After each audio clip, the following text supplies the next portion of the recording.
MSP ni jambo ambalo linamgusa kila mtu, hususan hapa Zanzibar tukiwa tuna flagship ya Blue Economy, na wadau wote mlioko hapa mpo kwa ajili ya kuwakilisha jamii zetu za ukanda wa bahari ambao wanategemea bahari katika kazi mbalimbali na kujipatia kipato chao kiuchumi.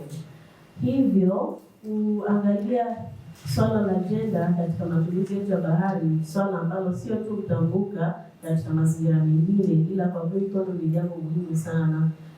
Angalia katika sekta kama vile ya mwani, wanawake wengi wanajishughulisha katika shughuli za mwani, lakini vile vile kuna vijana na pia tunapendelea wanaume pia nao wajishirikishe ili kusogeza gurudumu hili. Kwa kuangalia gender aspects katika mambo yote ya matumizi ya bahari ni jambo la muhimu sana, na hatuwezi kuliacha nyuma. Kwa tunapongeza sana initiative hii ya kuwa na MSP Gender Engagement Plan.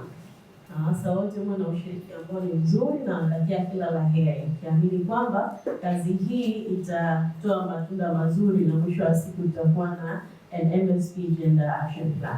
Tuliweka work plan zetu ambazo tunazifuata kuona kwamba hili swala linakamilika kwa wakati.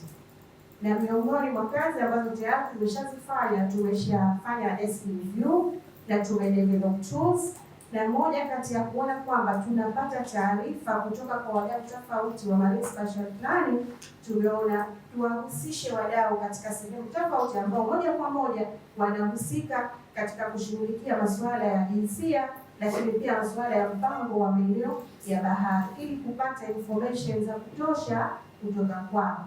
Na ndio maana leo tuko hapa kwa lengo hilo. Tumaini letu ni kwamba tuko katika wadau ambao wamehusika kabisa, tumewaalika.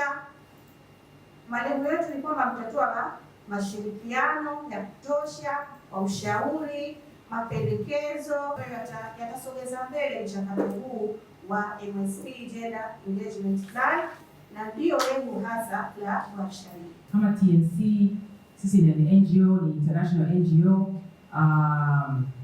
kufanya kazi hapa Tanzania. Niseme nashukuru sana serikali ya Tanzania kwa ujumla, United Government of Tanzania, upande wote wa Tanzania bara na Zanzibar, tumekuwa na ushirikiano mzuri sana, na ndio tunaweza kusonga mbele hadi kufikia hapa tulipo. Tumeona kwamba kuna umuhimu sana wa kuzingatia masuala ya gender na youth.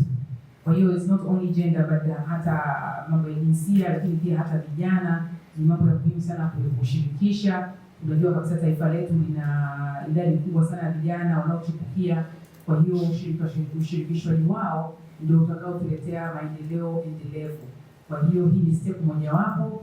Niseme tu ninaomba tushiriki kwa dhati, tutoe experiences zetu, tutoe mchango wetu. Tunahitaji kuboresha hii kitengo chetu cha mambo ya gender na tuweze kuchangia utekelezaji wa swala la uchumi wa bluu. Tusaidie kusonga mbele. Nafikiri unaona dira ya maendeleo ya mpaka mwaka 2050, swala la uchumi wa bluu limepewa kipaumbele cha hali ya juu.